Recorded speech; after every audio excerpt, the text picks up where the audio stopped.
Okay, update tayo. Dito tayo ngayon sa labas. Pakain ng dahon ng saging. Nandito na yung ating native na barako. Pinunta ko dito at pinapahirapan yung mga babae doon. Kahit nakabuntis na pinapahirapan pa rin niya. Kaya ito, dito sila kasama ng mga nakapon na baboy.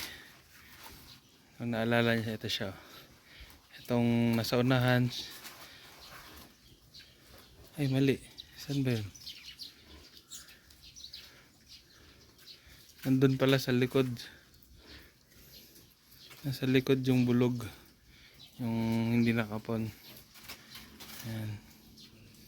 Itong mga nasa harap pala, ito yung mga nakapon. Ayan. Merenda muna sila dyan.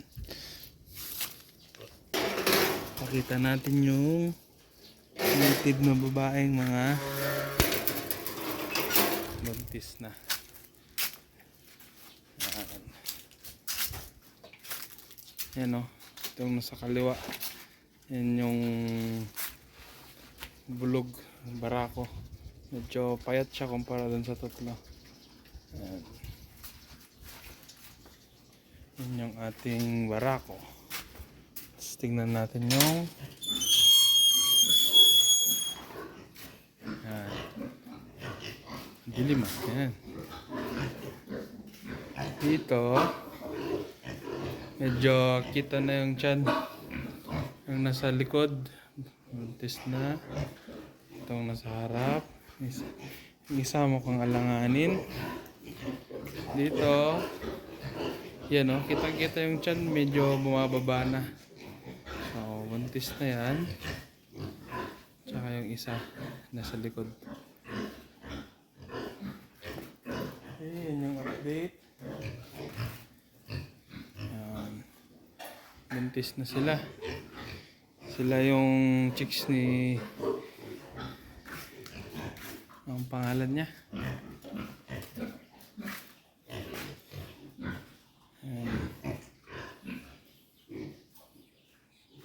Laki na rin yung tiyan. Dito yung ating fattener na benta na. Yan. Nagtira na lang tayo ng dalawang future mommy pigs. Ayan o. Kita yung dede boy na buhay. Ayan. Iniwan namin yung dalawa. Tapos ito yung mommy P3 natin. Tsaka yung kanyang papahawak niya, mabait eh. Mga babies. Actually nagtatae sila ngayon kaya ganyan. May mga gamot. May dextrose powder tsaka nakalimutan ko na yung isa. Ayan. Medyo masigla na yung tatlo. Yung dalawa medyo alanganin pa. Pero sana ma-recover agad. Binibigyan namin sila ng ayun o, dahon ng Madre de Agua tsaka sahan ng saging. Ayun. Para sa pagtatae. Pangatlong araw na daw to eh. Tatae. So binibigyan namin yan ito. Dextrose powder tsaka Robistrep, hinahalo lang sa tubig. Ito yung kanyang mixing. 12 teaspoon ng dextrose powder, 1 teaspoon ng Robistrep sa 4 liters. Ayan, may price pa.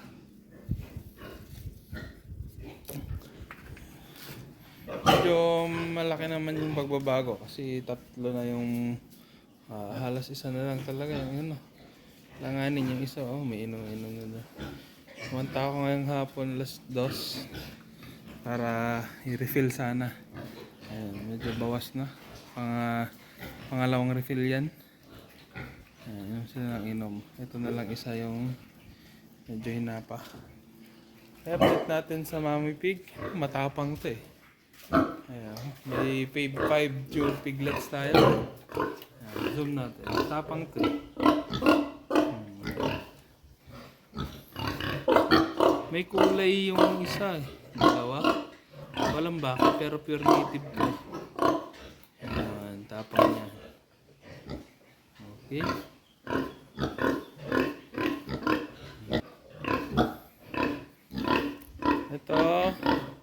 Ito yung hindi mabuntis-buntis nun. Ngayon, buntis na siya. Mabait din to. Doon ka na. Ito, yung F1. Buntis na ulit. Ayan. Gutom na rin. Ha? Gutom ka na. Gutom na. Tapos itong tatlong manok na Hubbard daw. Hubbard ang breed. Ko, hindi na nangingitlog. Tapos ito, update natin dun sa piglets. May isang expired. Ibig sabihin namatay. Di ko alam bakit, nanang rason. May 4 na lang tuloy sila, pure black. Ayan, kita na. Feeling ko may sakit na rin tong mommy pig eh. Parang nag-iba yung balat niya, nagdo-dry, nawawala yung mga balahibo. Ni-stress na ata. Bale, pagka-walay niyan, ibigyan natin ng vitamins and antibiotic para makarecover. Parang kailangan din ng ivermectin, no? Parang may galis. Ayan. Masigla na rin yung anak niya. Ayan, marami pang bakante dito. Ano? Ayan, dito. Bakante na pang ano? Salitan. Kasi may 3 kaming, ano ba to? 4 na paanakan. Ayan. Sa 2, 3, 4. So, dagdag lang ng dagdag ng inahin. Nandun, 2.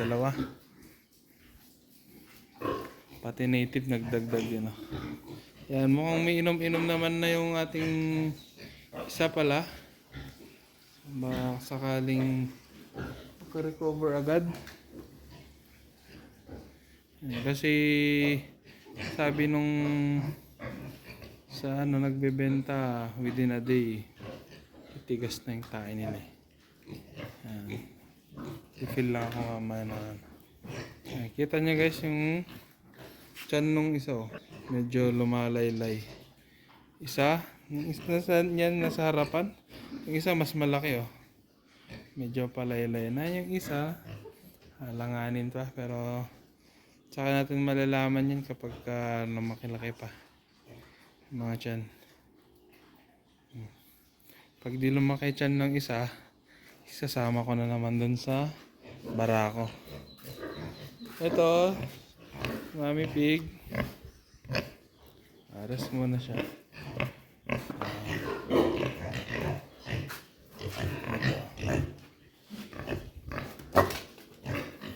Kala ko papahawak eh, tatalon pa. Yan, medyo mahaba naman siya. Ito yung 2 binubuli oh, 2 may sugat-sugat. Binuli tong 2 eh. Yan.